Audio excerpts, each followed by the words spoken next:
कृष्णाय यादवेन्द्राय ज्ञानमुद्राय योगिनेनाथार्गणेशाय नमो वेदान्तवेदिने रामाय रामभद्राय रामचन्द्राय वेदसे रघुनाथाय नाथाय सीतायापते नमः।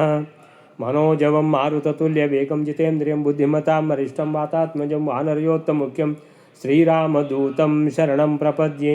नारायणं निखिलपूर्णगुणैकदेहं निर्दोषम् आप्यतमम् अपि अखिलैः सुवाक्यैः अस्योद्भवादिदम् अशेषविशेषतोऽपि वन्द्यं सदा प्रियतमं मम सन्नमामि। नारायणं नमस्कृत्य नरं चैव नरोत्तमं देवीं सरस्वतीं व्यासं ततो जयमुदीरयेत्। व्यासाय भवनाशाय श्रीशाय गुणराशे हृद्याय शुद्धविद्याय मध्वाय च नमो नमः। तपस्वाध्याय शुश्रूषा कृष्णपूजारतं मुनिं विश्वेशमिष्टदं वन्दे परिव्राट् चक्रवर्तिनं। श्रीगुरुभ्यो नमः। हरिः ओम ओम ओम अथातो ब्रह्म जिज्ञासा। ओम श्री गुरुभ्यो नमः। हरिः ओम. ದುರ್ಯೋಧನ ನೆಲವನ್ನು ನೀರಂತ ತಿಳ್ಕೊಂಡ. ನೀರಂತ ತಿಳ್ಕೊಂಡು ಎಂಥ ನೆಲ ಅದು? ರತ್ನಮಯಾನಿ ಪದ್ಮಾನಿ. ಓ, ಇದು ಪದ್ಮಗಳು ಇರುವುದಂತೇಳಿದರೆ ಇಲ್ಲಿ ನೀರಿದೆ ಅಂತೇಳಿದರೆ ಇದು ಇಂದ್ರನೀಲಮಣಿಯಲ್ಲಿ ಅದನ್ನು ಜೋಡಿಸಿ ಮಾಡಿದ ಪದ್ಮ. ಅದನ್ನು ಏನು ಎಣಿಸ್ಕೊಂಡ? ಪದ್ಮವನ್ನು ನೋಡಿದ, ಕಮಲ, ಓ ಇಲ್ಲಿ ನೀರಿದೆ ಅಂತೇಳಿದ. ಅವನು ವೇಷ್ಟಿಯನ್ನು ಎತ್ಕೊಂಡು ನಡೆದ. ಅಲ್ಲಿ ಅದು ನೆಲ ಅದು, ಆಯಿತಾ. ನಂತರ ನಿಜವಾಗಿಯೂ ಕೊಳ ಇದೆ, ಅಲ್ಲಿ ನೀರಿದೆ, ಎಣಿಸ್ಕೊಂಡ ಇಲ್ಲಿ ಏನಿಲ್ಲ, ನನಗೆ ಮಂಗ ಮಾಡಲಿಕ್ಕೋಸ್ಕರ ಕಮಲಗಳು ಕಾಣ್ತಾ ಇರುವುದು ಅಂತ ಎಣಿಸ್ಕೊಂಡ. ಸೀದಾ ಹೋದ ಬಿದ್ದ, ದೊಪ್ಪನೆ ಬಿದ್ದ.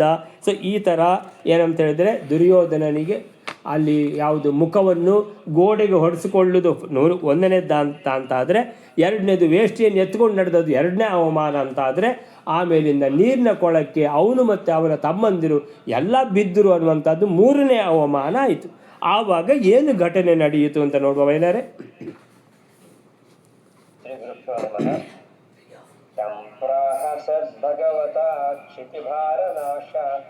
हेतो सुसूचित उरुस्वरतोत्र भीमः पाञ्चाल राजसुतया च समं तथान्यैः स्वीयैस्तथानुजः भगवन्महिष्यः. 283ನೇ ಶ್ಲೋಕ. ಈ ದುರ್ಯೋಧನ ಮತ್ತು ಅವನ ತಮ್ಮಂದಿರು ಕೊಳದಲ್ಲಿ ಆಳವಾದ ಕೊಳದಲ್ಲಿ ಬಿದ್ದಾಗ ಈ ಸಭೆಯಲ್ಲಿ ಭೂಮಿಗೆ ಭಾರಭೂತನಾದ ದುರ್ಯೋಧನಗಳ ನಾಶಕ್ಕಾಗಿ ಪೂಜ್ಯನಾದ ಶ್ರೀಕೃಷ್ಣನಿಂದ ಚೆನ್ನಾಗಿ ಸೂಚಿಸಲ್ಪಟ್ಟ ಭೀಮಸೇನನು ದ್ರೌಪದಿಯಿಂದಲೂ ಕೂಡಿ, ಹಾಗೆ ಇತರರಾದ ಸಖಿಯರಾದ ಸಾತ್ಯಕಿ ದುಷ್ಟದ್ಯುಮ್ನಾದಿಗಳಿಂದಲೂ ಕೂಡಿಕೊಂಡು ಆ ದುರ್ಯೋಧನನ ಬಗ್ಗೆ ಉಚ್ಚವಾದ ಧ್ವನಿಯಿಂದ ನಕ್ಕರು. ಹಾಗೆ ಭೀಮನನ್ನು ಅನುಸರಿಸಿ ಶ್ರೀಕೃಷ್ಣನ ಹೆಂಡಂದಿರು ಕೂಡ ನಕ್ಕರು.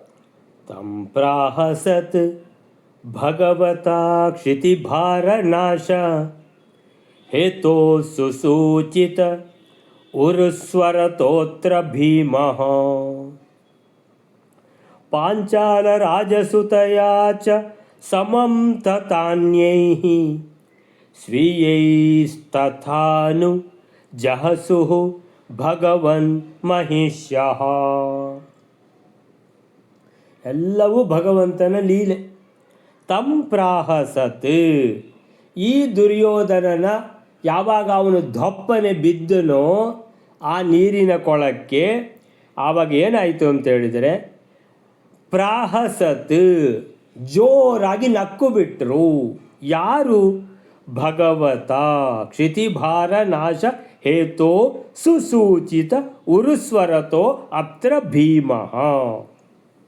ಹಾಗಾದರೆ ನಕ್ಕಿದ್ಯಾರು? ಜೋರಾಗಿ ನಕ್ಕಿದ್ದು ಅಂತೇಳಿದರೆ ಇವನ ಅವಸ್ಥೆ ನೋಡಿ. ಯಾರು ಅಂತೇಳಿದರೆ ಭೀಮಸೇನ ಜೋರಾಗಿ ಅಟ್ಟಹಾಸದಿಂದ ನಕ್ಕಿಬಿಟ್ಟ. ಅಯ್ಯೋ ನಿನ್ನ ಹಣೆ ಬರ ಅಂತೇಳಿದ್ರೆ, ಅಯ್ಯೋ ನಿನ್ನ ಅಪ್ಪ ಹೇಗಿದ್ದರೂ ಕುರುಡ, ನೀನು ಕುರುಡನಲ್ವೇ ಅಂತೇಳ್ಕೊಂಡು ನಕ್ಕಿಬಿಟ್ಟ. ಸೊ ಭಗವತ ಕ್ಷಿತಿಭಾರ ನಾಶ ಹೇತು ಅಂತೇಳಿದರೆ ಸುಸೂಚಿತ, ಭಗವತ ಸುಸೂಚಿತ ಅಂತೇಳಿದರೆ ಭಗವಂತ ಶ್ರೀಕೃಷ್ಣ ಕಣ್ಸನ್ನೆ ಮಾಡಿ ಭೀಮನಿಗೆ ಹೇಳಿದ, ನೋಡಿ ಇವನ ಅವಸ್ಥೆ ನೋಡು ಅಂತ. ಅಷ್ಟು ಹೇಳಿದ್ದೇ ತಡ, ಭೀಮ ಜೋರು ನಕ್ಕುಬಿಟ್ಟ ಅಂತೇಳಿದರೆ, ಹಾಗಾದರೆ ಭಗವಂತ ಯಾಕೆ ಸೂಚಿಸಿದ್ದು, ಕಣ್ಸನ್ನೆ ಮಾಡಿದ್ದು ಯಾಕೆ ಭೀಮಸೇನನಿಗೆ ಅಂತೇಳಿದರೆ, ಕ್ಷಿತಿಭಾರ ನಾಶ ಹೇತೋಹೋ, ಭಗವಂತ ಅವತಾರ ಮಾಡಿದ್ದು ಯಾಕೆ? ಈ ಎಲ್ಲ ದುರ್ಯೋಧನಾದಿ ಶಕುನಿ ಕರ್ಣ ಈ ಎಲ್ಲ ದುಷ್ಟರು ಇವರ ಸಂಹಾರಕ್ಕೋಸ್ಕರನೇ ಅಲ್ವಾ. ಜಾತ ಕಂಸ ವಧಾರ್ಥಾಯ ಭೂಭಾರ ಹರಣಾಯ ಚ. ಕಂಸನನ್ನು ಕೊಂದಾಗಿದೆ, ಅವನನ್ನು ಕಂಸ ಅವನ ಜೊತೆಗಿರುವಂಥ ಅರಿಷ್ಟಾಸುರ ಆ ಅಸುರ ಈ ಉಸುರ ಎಲ್ಲ ಕೊಂದಾಗಿದೆ.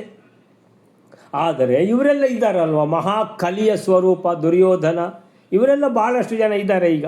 ಸೊ ಕ್ಷಿತಿ ಭಾರ ನಾಶ, ಈಗ ಭೂಮಿಗೆ ಭಾರ ಆಗಿರುವವರು, ಇಂಥ ಅಂಧ ತಮಸ್ಸಿಗೆ ಹೋಗಲಿಕ್ಕೆ ರೆಡಿಯಾಗಿರುವವರು ಭಾಳಷ್ಟು ಜನ ಇದ್ದಾರೆ.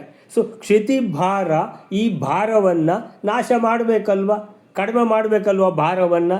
ಹೇತೋಹೋ, ಆ ಕಾರಣದಿಂದ ಏನಂತ ಹೇಳಿದರೆ, ಬೆಂಕಿ ಕಡ್ಡಿ ಪೆಟ್ಟಿಗೆಯನ್ನು ಜಸ್ಟ್ ಒಂದು ಸಲ ಅದನ್ನು ಹೀಗೆ ಕೀರಿ ಕೆಳಗೆ ಹಾಕಿಬಿಟ್ರೆ ಅದು ಏನು ಉರಿದುಕೊಂಡು ಹೋಗ್ತಾ ಇರ್ತದೆ, ಕಾಡು ಕಿಚ್ಚು. ಅಂದರೆ ಕಾರಣ ಶುರುವಾದದ್ದಲ್ಲಿ ಒಂದು ಸಣ್ಣ ಬೆಂಕಿ ಕಡ್ಡಿಯನ್ನು ಕೀರುವ ಕೆಲಸ ಯಾರು ಮಾಡಿದ್ದು ಅಂತ ಹೇಳಿದರೆ ಭಗವಂತನೇ ಮಾಡಿದ್ದು. ಈ ಎಲ್ಲ ಮೋಸಗಾರರು ದುಷ್ಟರು ಯಾರೆಲ್ಲ ಇದ್ದಾರೋ ಇವರನ್ನೆಲ್ಲ ಏನು ನಾಶ ಆಗಬೇಕಲ್ಲ ಇವರು, ಅಂದರೆ ಭಗವಂತನ ಕೆಲಸ ಅಲ್ವ ಇದು. ಯಾವಾಗಲೂ ಇಡೀ ಅವತಾರ ಎಷ್ಟು ಸಮಯ ಹೀಗೆ ಮುಂದೂಡೋದು ಅವತಾರವನ್ನು ಅಂತ ಹೇಳಿಬಿಟ್ಟು ಶ್ರೀಕೃಷ್ಣ ಏನು ಮಾಡಿದ, ಭೀಮಸೇನನಿಗೆ ಸೂಚನೆ ಮಾಡಿದ. ನೋಡಪ್ಪ ಇವನ ಅವಸ್ಥೆ ನೋಡು ದುರ್ಯೋಧನಂದು ಅಂತ. ದುರ್ಯೋಧನಂದು ಅವಸ್ಥೆ ಭೀಮಸೇನ ನೋಡಿದ, ಆ ಅಟ್ಟಹಾಸದಿಂದ ನಕ್ಕು ಬಿಟ್ಟ. ಉರುಸ್ವರತೋ, ಉರುಸ್ವರ ದೊಡ್ಡ ಸ್ವರ. ಭೀಮಸೇನ ನಕ್ಕಿದ್ದು ಕೂಡ ಏನಂತ ಹೇಳಿದರೆ ದುರ್ಯೋಧನನಿಗೆ ಕೇಳಬೇಕು ಅಂತೇಳಿಯೇ ನಕ್ಕಿದ್ದು. ಉರುಸ್ವರತಃ, ದೊಡ್ಡ ಸ್ವರದಿಂದ. ಅತ್ರ ಆಗ ಭೀಮಸೇನ ಜೋರಾಗಿ ಅಟ್ಟಹಾಸ ಮಾಡಿದ. ಅಹಹಾ ಅಂತ ಹೇಳ್ಕೊಂಡು, ಕುರುಡನ ಮಗ ಕುರುಡ ಅಂತೇಳಿಬಿಟ್ಟು, ಅಂದರೆ ಅದು ಆ ಅಟ್ಟಹಾಸದಲ್ಲೇ ಅದು ಕೇಳ್ತಾ ಇದೆ, ಆ ರೀತಿಯ ಧ್ವನಿ. ಪಾಂಚಾಲ ರಾಜಸುತಯ, ಭೀಮಸೇನ ಯಾವಾಗ ನಕ್ಕನೋ ಆವಾಗ ಈ ಘಟನೆಯನ್ನು ನೋಡ್ತಾ ಇರುವಂಥ ದ್ರೌಪದಿ ಕೂಡ ಅಷ್ಟೇ ಜೋರಾಗಿ ನಕ್ಕು ಬಿಟ್ಲು. ಭೀಮಸೇನ ನಕ್ಕು ಬಿಟ್ಟ ಅಥವಾ ಈ ರೀತಿ ತಮಾಷೆ ಮಾಡಿದ ಅದನ್ನಾದರೂ ಸಹಿಸಿಕೊಳ್ಳಬಹುದು. ಆದರೆ ದ್ರೌಪದಿ ಅದೇ ಥರ ಅಪಹಾಸ್ಯ ಮಾಡಿದ್ಲು ಅಂತ ಹೇಳಿದ್ದನ್ನು ಸಹಿಸಿಕೊಳ್ಳಿಕ್ಕಾಗ್ತದಾ ಯಾರಿಗೆ? ದುರ್ಯೋಧನನಿಗೆ. ಮೊದಲೇ ಅಷ್ಟೂ ಚಂದದ ಚೆಲುವೆ ದ್ರೌಪದಿ ತನ್ನ ಹೆಂಡತಿ ಆಗಲಿಲ್ಲ, ಭೀಮಸೇನನ ಹೆಂಡತಿಯಾಗಿದ್ದಾಳೆ ಅಂತ ಒಂದು ಇವನಿಗೆ ಹೊಟ್ಟೆ ಉರಿ ಅದು ಆಗ್ತಾನೇ ಉಂಟು. ಆ ಉರಿ ಅದು ಶಮನನೇ ಆಗೋದಿಲ್ಲ. ಅದು ಅಂಥ ಉರಿ ಇರುವಾಗ ಅದಕ್ಕೆ ತುಪ್ಪ ಹಾಕಿದಾಗ ಆಯಿತು. ಈ ದ್ರೌಪದಿ ನಕ್ಕು ಬಿಟ್ಟು ಕೂಡಲೇ ಪಾಂಚಾಲ ರಾಜ ಸುತಯ. ಈಗ ಯಾರು ಅಪಹಾಸ್ಯ ಮಾಡಿದ್ದು? ಪಾಂಚಾಲ ರಾಜ ಅಂದರೆ ದ್ರುಪದನ ಸುತಯ ಅಂದರೆ ಮಗಳಿಂದ. ಸುತಾ, ಅದು ಸುತಾ. ಸೊ ಸುತಾ ಇರುವಂಥದ್ದು, ಲತಾ ಇರುವಂಥದ್ದು ಮೂರನೇ ವಿಭಕ್ತಿಯಲ್ಲಿ ಲತಯ, ಸುತಯ ಅಂತ ಆಗುತ್ತೆ. ಸೊ ಪಾಂಚಾಲ ರಾಜ ಸುತಯ, ಪಾಂಚಾಲ ರಾಜನ ಮಗಳು ದ್ರೌಪದಿ ಕೂಡ ಯಾವ ರೀತಿ ಭೀಮಸೇನ ಅಟ್ಟಹಾಸದಿಂದ ತಮಾಷೆ ಮಾಡಿದ್ದಾನೋ ನಕ್ಕು ಬಿಟ್ಟು, ಅದೇ ರೀತಿ ಅದಕ್ಕೆ ಧ್ವನಿ ಸೇರಿಸಿದ್ಲು ದ್ರೌಪದಿ ಕೂಡ.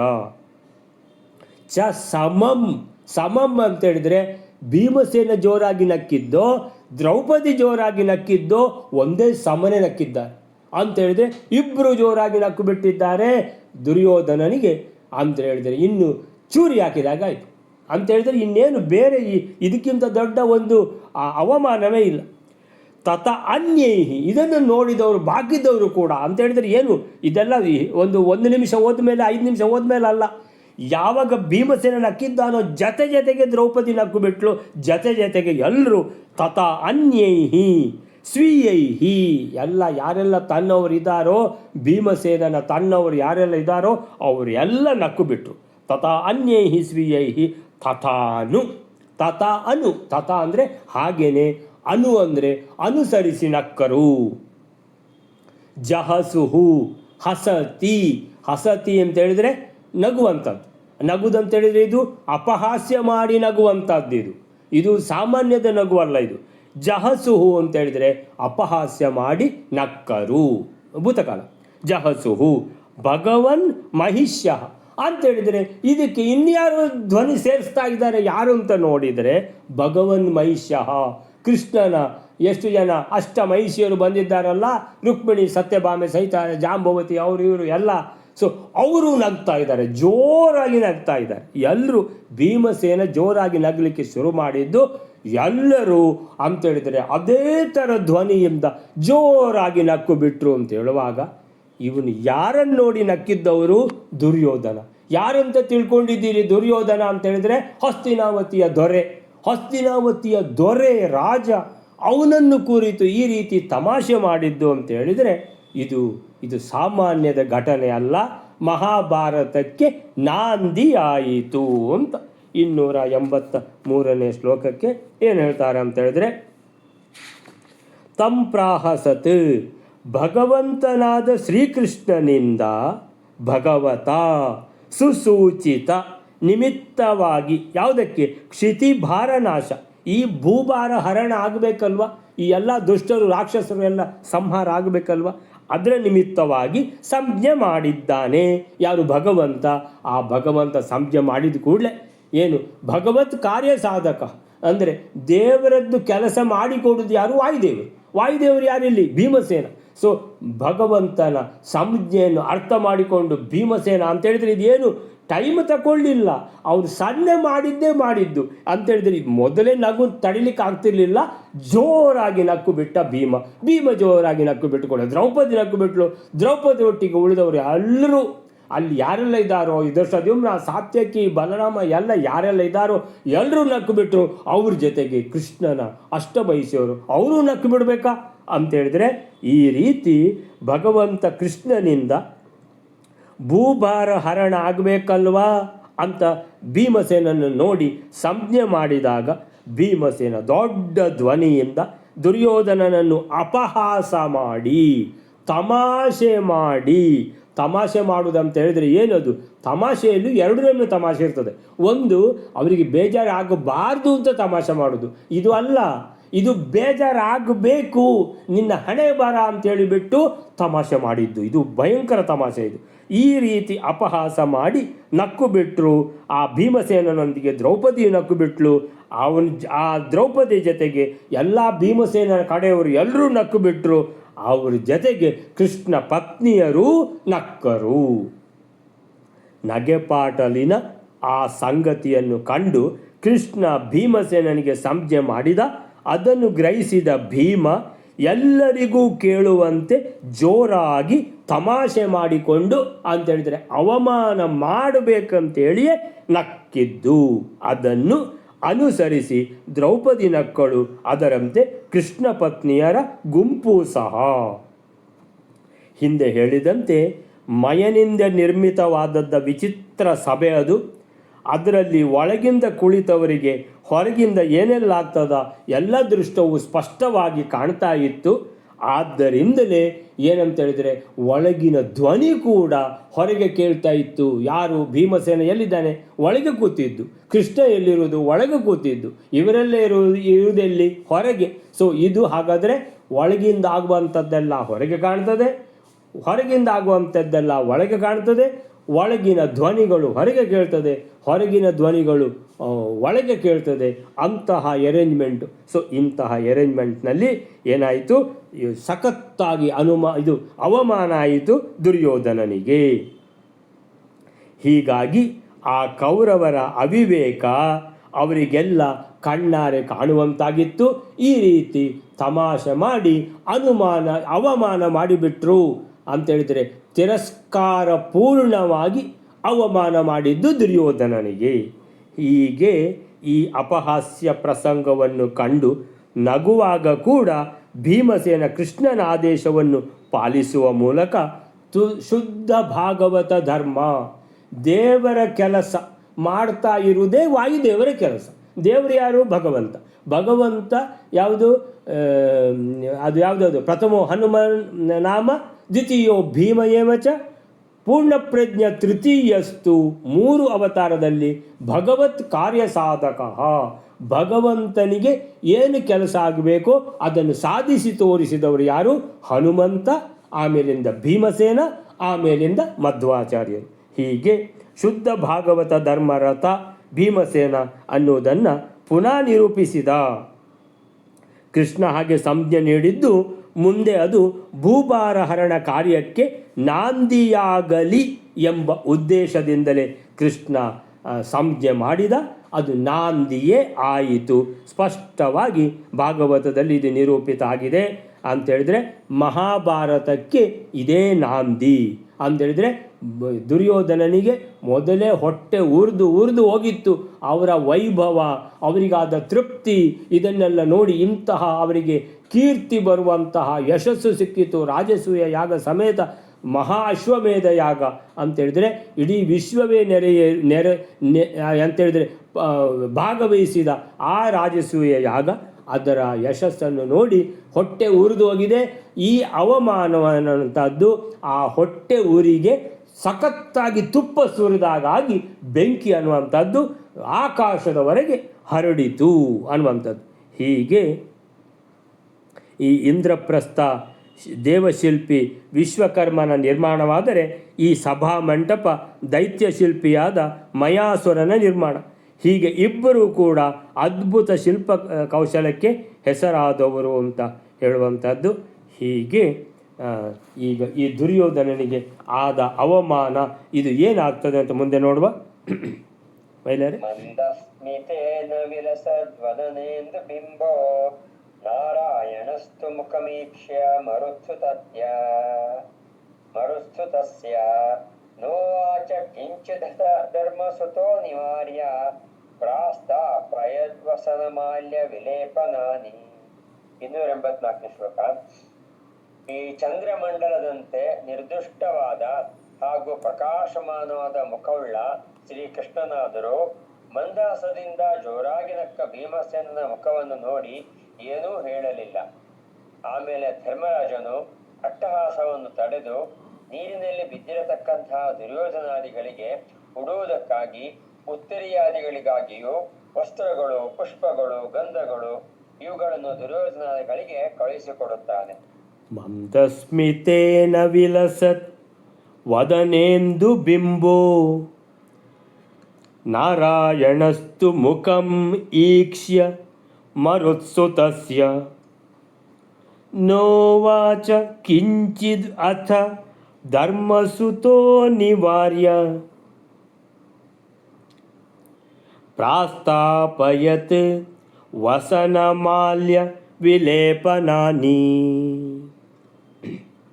ಮಂದಸ್ಮಿತೇನ ವಿಲಸತ್ ವದನೇಂದು ಬಿಂಬೋ. ಇಲ್ಲಿ ವಾಯುದೇವರಂತಹ ಕಾರ್ಯ ಸಾಧಕ ಇರುವಾಗ ಭಗವಂತನಿಗೆ ಏನಾದರೂ ತಲೆ ಬಿಸಿ ಇದೆಯಾ? ಇಲ್ಲ. ಸೊ ಭಗವಂತನ ಮುಖ ನೋಡಿದರೆ ಮಂದಸ್ಮಿತೇನ ಮುಗುಳ್ನಗ್ತಾ ಇದ್ದಾನೆ ಕೃಷ್ಣ ಅಂತೇಳಿದರೆ ಏನು ಕೆಲಸ ಆಯಿತು. ಏನದು? ಬೆಂಕಿ ಕಡ್ಡಿ ಕೀರಿ ಹಾಕಿ ಕೆಳಗೆ ಹಾಕಿ ಆಯಿತು. ಏನಾಯಿತು? ಹುಲ್ಲು ದಗದಗನೆ ಉರಿತಾ ಇದೆ, ಕಾಡ್ಕಿಚ್ಚು ಸ್ಟಾರ್ಟ್ ಆಗಿಬಿಡ್ತು. ಇನ್ನು ಎಷ್ಟು ನೀರು ಹಾಕಿದರೂ ಈ ಕಾಡ್ಕಿಚ್ಚು ಇದು ಶಮನ ಆಗುವುದಿಲ್ಲ. ಕೆಲಸ ಆಯ್ತಲ್ವ, ಸ್ಟಾರ್ಟ್ ಆಗಿ ಆಯ್ತಲ್ವ ಅಂಥೇಳಿ ಮಂದಸ್ಮಿತೇನ ಮುಗುಳ್ನಗ್ತಾ ಇದ್ದಾನೆ ಭಗವಂತ. ಮಂದಸ್ಮಿತ ಅಂದರೆ ಮಂದವಾಗಿ ನಗುವುದು, ಸ್ಮಿತ ಅಂದರೆ ನಗುವುದು. ಮಂದಸ್ಮಿತೇನ ಅಂದರೆ ಸಣ್ಣದಾಗಿ ಮುಗುಳ್ನಗುವ ಮೂಲಕ ವಿಲಸತ್ ಶೋಭಿಸ್ತಾ ಇದ್ದಾನೆ ಭಗವಂತ. ಸೊ ಯಾವಾಗಲೂ ನಾವು ಎಣಿಸಿದ ಕೆಲಸ ಎಣಿಸಿದಂತೆಯೇ ಸುಸೂತ್ರವಾಗಿ ಆಯಿತು ಅಂತೇಳಿದರೆ ಮುಗುಳ್ನಗು ಬರ್ತದೆ. ಆ ಮುಗುಳ್ನಗೆ ಬಂದ ಕೂಡಲೇ ಮುಖದಲ್ಲಿ ಕಣ್ಣು ಅದು ಮಿನುಗಲಿಕ್ಕೆ ಶುರುವಾಗ್ತದೆ. ಕಣ್ಣು ಮಿನುಗಲಿಕ್ಕೆ ಶುರುವಾದ ಕೂಡಲೇ ವಿಲಸತ್ ಅಂತೇಳಿದರೆ ಆಗುವಂಥದ್ದು. ಅಲ್ಲಿ ಪ್ರಕಾಶಿಸುವುದು ಯಾವುದು ಮುಖದಲ್ಲಿ ಅಂತೇಳಿದರೆ ಓವರಾಲ್ ಕೂಡ ಪ್ರಕಾಶಿಸ್ತದೆ. ಆದರೆ ಮುಖ್ಯವಾಗಿ ಆ ಪ್ರಕಾಶಿಸುವುದು ಎಲ್ಲಿ ಗೊತ್ತಾಗ್ತದೆ ಅಂತೇಳಿದರೆ ಕಣ್ಣಿನಲ್ಲಿ. ಆ ಕಣ್ಣು ಮಿನುಗಲಿಕ್ಕೆ ಶುರುವಾಯಿತು ಭಗವಂತಂದು. ವಿಲಸತ್ ವದನೇಂದು ಬಿಂಬ. ವದನ ಅಂದರೆ ಮುಖ, ಇಂದು ಬಿಂಬ. ಇಂದು ಅಂದರೆ ಚಂದ್ರ.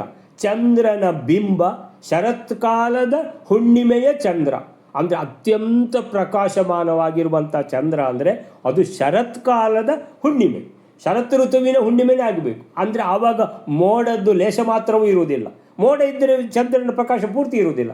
ಆದ್ದರಿಂದ ಮೋಡವೇ ಇಲ್ಲದಿರುವ ಆ ಶರತ್ ಪೂರ್ಣಿಮಾದ ಆ ಚಂದ್ರನ ಬಿಂಬ ಯಾವ ರೀತಿ ಮಿನುಗುತ್ತದೋ ಪ್ರಕಾಶಿಸ್ತದೋ ಆ ರೀತಿ ಕೃಷ್ಣನ ಮುಖ ಆ ಮುಗುಳ್ನಗೆಯೊಂದಿಗೆ ಪ್ರಕಾಶಿಸಲಿಕ್ಕೆ ಶುರುವಾಯಿತು, ಕಣ್ಣು ಮಿನುಗಲಿಕ್ಕೆ ಶುರುವಾಯಿತು. ನಾರಾಯಣ, ಯಾರಿದು ಕೃಷ್ಣ ಅಂತೇಳಿದರೆ ಶ್ರೀಮನ್ನಾರಾಯಣನೇ ಕೃಷ್ಣ. ಆ ಶ್ರೀಮನ್ನಾರಾಯಣನೇ ಆದ ಕೃಷ್ಣನು ತು ಮುಖಂ ಮೀಕ್ಷ ಮರುತ್ಸುತಸ್ಯ. ತು ಅಂತೇಳಿದರೆ ಏನಾದರೂ ಎಲ್ಲ ಮಾಡಿದ್ಯಾರೀಗ? ಹಾಗಾದರೆ ಕೃಷ್ಣನೇ ಮಾಡಿದ್ದು. ಮುಖ ನೋಡಿದರೆ ಗೊತ್ತಾಗ್ತದ ಕೃಷ್ಣನೇ ಮಾಡಿದ್ದು ಅಂತ. ತು ಅಂತೇಳಿದ್ದಾರೆ. ನಾರಾಯಣಸ್ತು, ನಾನು ಏನೂ ಮಾಡಲಿಲ್ಲ. ಯಾವ ರೀತಿ ಆ ಸಣ್ಣ ಮಗು ಇರುವಾಗ ಕೃಷ್ಣ ಮಣ್ಣು ತಿಂದ ಅಂತ ಎಲ್ಲರೂ ಬಂದು ಯಶೋದೆ ಹತ್ರ ಕೃಷ್ಣ ಮಣ್ಣು ತಿಂತಾ ಇದ್ದಾನೆ ಅಂತ.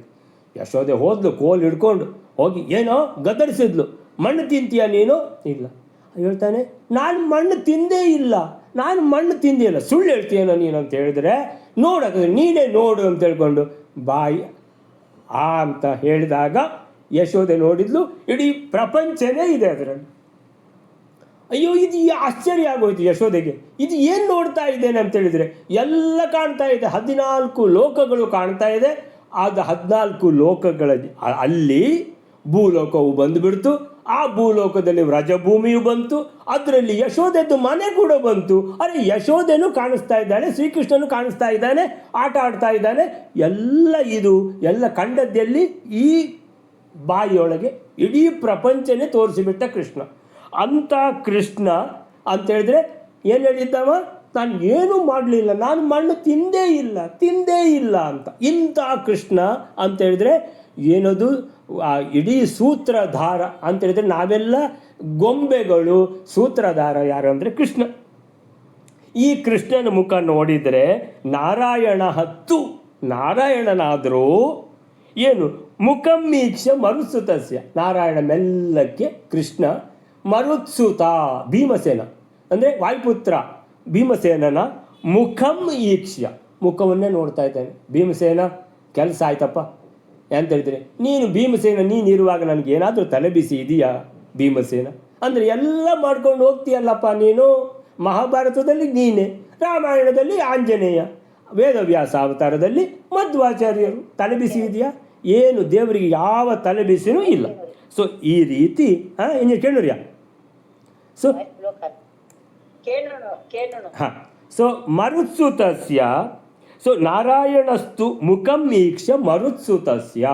ನಾರಾಯಣನು ಏನೂ ತಪ್ಪು ಮಾಡದೆ ಇರುವ ರೀತಿಯಲ್ಲಿ ಭೀಮಸೇನನ ಮುಖವನ್ನು ನೋಡ್ತಾ ಇದ್ದಾನೆ. ಏನಿದು ಎಲ್ಲ ಕೆಲಸ ಆಯ್ತಪ್ಪ. ಅಂದರೆ ಸಿಂಪಲ್. ಏನದು? ಇನ್ನು ಹೊಟ್ಟೆಯಲ್ಲಿ ಬೆಂಕಿ ಉರಿತಾ ಇರ್ತದೆ, ಏನು ತೊಂದರೆ ಇಲ್ಲ, ಈ ಬೆಂಕಿ ಆರುವಂಥದ್ದೇ ಅಲ್ಲ ಅನ್ನುವಂಥದ್ದು. ಮರುತ್ಸುತಸ್ಯ ಮುಖಂ ಈಕ್ಷ್ಯ ನೋವಾಚ ನ ಉವಾಚ. ಏನು ಹೇಳಲಿಲ್ಲ, ಕೆಲಸ ಆಯ್ತಲ್ಲ, ಮಾತಾಡಬೇಕಾ? ಏನು ಮಾತಾಡಲಿಕ್ಕೆ ಇಲ್ಲ ಅಂತೇಳಿದ್ರೆ ಇಷ್ಟೆಲ್ಲ ಕೆಲಸ ಆಯಿತು. ಕೃಷ್ಣ ಏನಾದರೂ ಮಾತಾಡಿದ್ದಾನ? ಏನಿಲ್ಲ ಅಂತೇಳಿದ್ರೆ ಒಂದು ಕಣ್ಣಿನ ಸನ್ನೆ ಇಡೀ ಮಹಾಭಾರತಕ್ಕೆ ನಾಂದಿ ಹಾಡಿ ಆಯಿತು ಅಂತೇಳಿದರೆ ಎಷ್ಟು ಅಂತೇಳಿದರೆ ನೋಡಿ. ಅಂದರೆ ಭಗವಂತ ಈ ಇಡೀ ಸೃಷ್ಟಿ ಮಾಡ್ತಾನೆ. ಹೇಗೆ? ಸಂಕಲ್ಪ ಮಾತ್ರ ಭಗವಂತಂದು. ಈಗ ಸೃಷ್ಟಿ ಮಾಡುವ ಅಂತ ಸರಿ ಆಯಿತು, ಶುರುವಾಯಿತು. ಸೃಷ್ಟಿ ಮಾಡುವ ಅಂತ ಭಗವಂತ ಸಂಕಲ್ಪ ಮಾಡಿದ ಕೂಡಲೇ ಪ್ರಕೃತಿ ಪ್ರಚೋದನೆ ಆಯಿತು, ಇಡೀ ಸೃಷ್ಟಿ ಕಾರ್ಯ ಶುರುವಾಯಿತು. ಸೃಷ್ಟಿ ಕಾರ್ಯ ನಡೀತಾನೆ ಹೋಯಿತು. ಅಂದರೆ ಭಗವಂತ ಏನಾದರೂ ಮಾಡಿದ್ದಾನ? ಏನು ಮಾಡಲಿಲ್ಲ. ಏನು? ಸಂಕಲ್ಪ ಮಾಡಿದ್ದಾನೆ. ಅದೇ ರೀತಿ ಇಲ್ಲಿ ಕೂಡ ಭಗವಂತ ಸಂಕಲ್ಪ ಮಾಡಿದ. ಏನಂತ? ಇನ್ನೀಗ ಮಹಾಭಾರತ ಶುರು ಆಗಬೇಕಲ್ವಾ ಅಂತೇಳಿದೆ, ಭೂಭಾರ ಹರಣ ಆಗಬೇಕಲ್ವಾ, ಅದಕ್ಕೆ ಏನು ಎಲ್ಲ ರಾಜಸ್ವ ಯಾಗ ಎಲ್ಲ ಆಗೋಯ್ತಲ್ವ, ಎಲ್ಲ ಅದರಲ್ಲಿ ಜರಾಸಂಧಂದು ವಧೆನೂ ಆಗೋಯ್ತು. ಸೊ ಇಡೀ ಇದರಲ್ಲಿ ಇರುವಂತಹ ಎಲ್ಲ ರಾಜರುಗಳು ಕಪ್ಪ ಕೊಟ್ಟಾಯಿತು. ಇನ್ನೀಗ ಈ ದುಷ್ಟರದ್ದೆಲ್ಲ ಸಂಹಾರ ಆಗಬೇಕಲ್ವ, ದುರ್ಯೋಧನಾದಿಗಳು ಮಹಾಕಲಿ. ಸೊ ಇಂಥ ಸಂಹಾರ ಆಗಬೇಕಿದ್ದರೆ ಈಗ ಶುರು ಆಗಬೇಕಲ್ವ. ಇಲ್ಲಿಂದ ಶುರು ನಾಂದಿ ಆಯಿತು. ನಾಂದಿ ಆದ ಕೂಡಲೇ ಇನ್ನೇನು ನೆಕ್ಸ್ಟ್ ಕೆಲಸ ಯಾವುದು? ಪಗಡೆ ಆಟ. ಸೊ ಪಗಡೆ ಆಟದಲ್ಲಿ ಎಷ್ಟೆಲ್ಲ ದೊಡ್ಡ ದೊಡ್ಡ ಘಟನೆ, ಭಯಂಕರ ದೊಡ್ಡ ಘಟನೆಗಳದೆಲ್ಲ. ಸರಿ, 1ನೇ ಪಗಡೆ ಆಟ ಆಯಿತು, 2ನೇ ಪಗಡೆ ಆಟ ಆಯಿತು, ಕಳಿಸಿ ಆಯಿತು ಅವರನ್ನು. 12 ವರ್ಷ ವನವಾಸ, 1 ವರ್ಷ ಅಜ್ಞಾತವಾಸ. ಅಂದರೆ ಕಾಡ್ಗಿಚ್ಚು ಅಂದರೆ ಇದೆ. ಈಗ ಈ ಬೆಂಕಿ ಕಡ್ಡಿ ಇದು ಇಲ್ಲಿ ಕೀರಿದ್ದು ಆ ಕಾಡ್ಗಿಚ್ಚು ದೊಡ್ಡದಾಗಿ ಉರಿಯಿತು. ಧರ್ಮರಾಜ ಅಂಥ ಧರ್ಮರಾಜ ಯಾವಾಗಲೂ ಅವನು ಕೋಪ ಮಾಡುವುದಂತಲೇ ಇಲ್ಲ. ವನವಾಸದಲ್ಲಿ ಭೀಮಸೇನಾದಿಗಳು ದ್ರೌಪದಿಗಳೆಲ್ಲ ಹೋಗಿ ಧರ್ಮರಾಜ ಈ ಸಲ ಬಿಡಬಾರ್ದು, ಯಾಕಂತ ಹೇಳಿದ್ರೆ ನಮಗೆ ಅರ್ಧ ರಾಜ್ಯ ಅವರು ಕೊಡಬೇಕು. ಕೊಡಲಿಲ್ಲ ಅಂತ ಹೇಳಿದರೆ ಏನಂತ ಹೇಳಿದರೆ ಈಗ ಏನು ಮಾಡಿದ್ದಾರೆ, ಇರುವ ಅರ್ಧ ರಾಜ್ಯವನ್ನು ಕಸಿದುಕೊಂಡು ವನವಾಸಕ್ಕೆ ಕಳಿಸಿದ್ದಾರೆ. ಇಂಥ ದುಷ್ಟ ಕೆಲಸ ಮಾಡಿದ್ದಾರೆ. ಈ ಸಲ ಮಾತ್ರ ನಾವು ಅವರನ್ನು ಬಿಡಬಾರ್ದು. ಯಾವ ಒಳ್ಳೆ ಮಾತು ಕೂಡ ಅವನಿಗಿಲ್ಲ. ನಾಳೆ ನೀನು ಯುದ್ಧ ಬೇಡ ಅಂತ ಹೇಳೋದು ಬೇಡ.